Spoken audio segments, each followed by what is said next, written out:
Por favor, deem as boas-vindas a um dos maiores intelectuais do mundo, Jordan Peterson.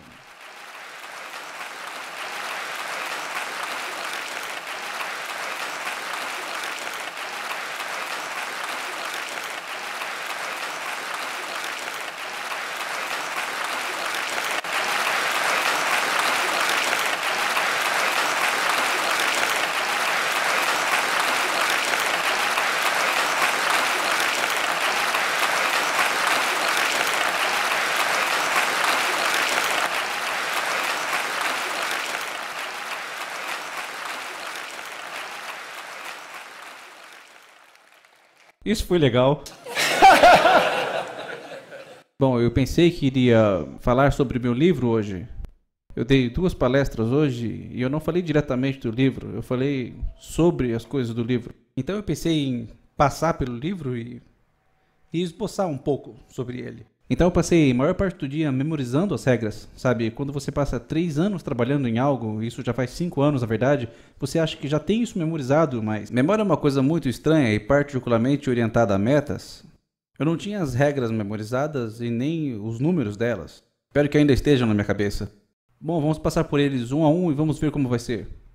A primeira regra, que chega a ser engraçada, é costas eretas e ombros para trás. O que é uma análise feita, entre outras coisas, sobre os hábitos das lagostas. Eu estava lendo alguns artigos sobre lagostas e me deparei com essa descoberta de que lagostas governam a sua flexão postural com serotonina. E eu pensei, meu Deus, isso é muito interessante. A deflexão postural é isso, é ficar de pé ereto. Uau, isso é tão interessante porque você encontra pessoas tão deprimidas que se curvam sobre si e eu me pergunto, será que existe alguma ligação entre essas duas coisas? E foi então que eu li uma pilha inteira de papéis sobre a neuroquímica da lagosta. A neuroquímica da lagosta é bastante fácil de compreender porque elas têm um sistema nervoso bastante simples. E assim, se você quer entender um sistema nervoso complexo, é uma boa ideia entender o sistema nervoso simples primeiro e depois elaborar o que acontece com o mais complexo. E então, o que acontece é que a serotonina regula o estado emocional e controla a postura das lagostas exatamente como faz nos seres humanos. E isso me impressionou. E uma das coisas que eu escrevo no capítulo 1 é sobre o fato de que, quando uma lagosta é derrotada em uma batalha de dominância, você pode dar-lhe basicamente antidepressivos e ela vai lutar de novo. E isso é extremamente impressionante. Imagine que existem 10 níveis na hierarquia das lagostas, e você poderia estar no nível 1, uma lagosta superior, ou no nível 10, uma lagosta inferior. A lagosta de nível inferior tem baixos níveis de serotonina e altos níveis de octopamina, que é uma neuroquímica que os seres humanos não produzem. E se você é uma lagosta de nível superior, você tem elevados níveis de serotonina e baixos níveis de octopamina. E você pode mover a lagosta na sua escala de dominância, moderando os níveis de serotonina dela. E eu achei isso muito interessante porque isso significa que o nosso calculador social, que analisa o nosso status, nós temos um contador mental no sentido de manter o controle do nosso status, tem 300 milhões de anos de idade. E eu leio isso e penso na ideia de que as hierarquias humanas são uma construção sociocultural. Não, está errado. E não está só um pouco errado, está extremamente errado.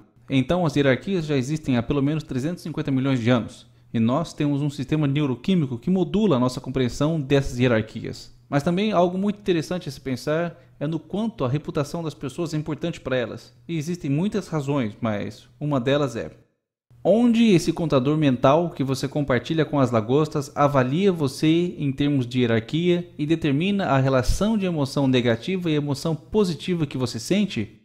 E isso é absolutamente espantoso. Por 2 razões. Uma delas é o porquê de ser tão difícil de colocar uma pessoa para baixo. Porque isso não apenas chateia a pessoa no momento, mas muda a forma como todo o seu sistema responde ao mundo, de modo que agora ela tem uma emoção mais positiva do que uma emoção negativa.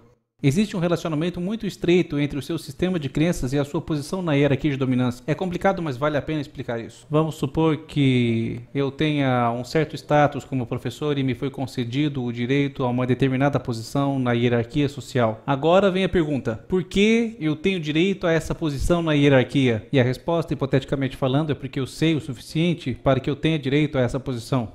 Então, se você se levantar na plateia e desafiar as minhas crenças e mostrar que eu estou errado, você poderia dizer que eu ficaria chateado por estar errado, mas a razão mais exata para eu ficar chateado é porque você está indicando para a multidão que a minha posição na hierarquia de autoridade é inválida.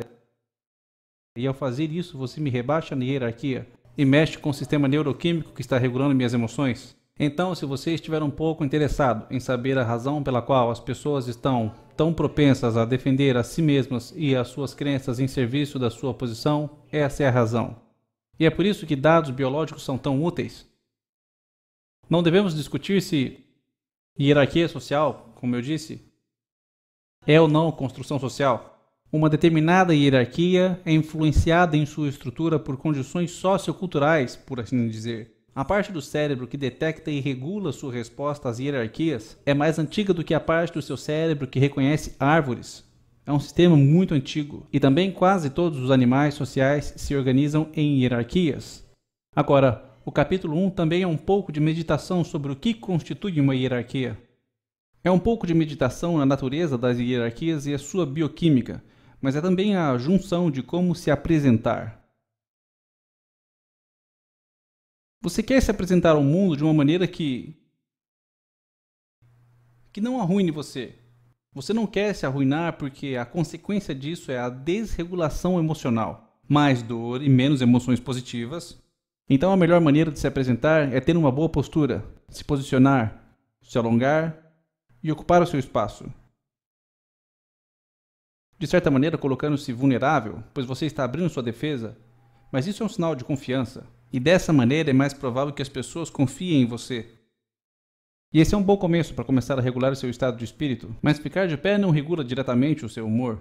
Se você se endireitar e se apresentar corretamente, é mais provável que outras pessoas te levem mais a sério.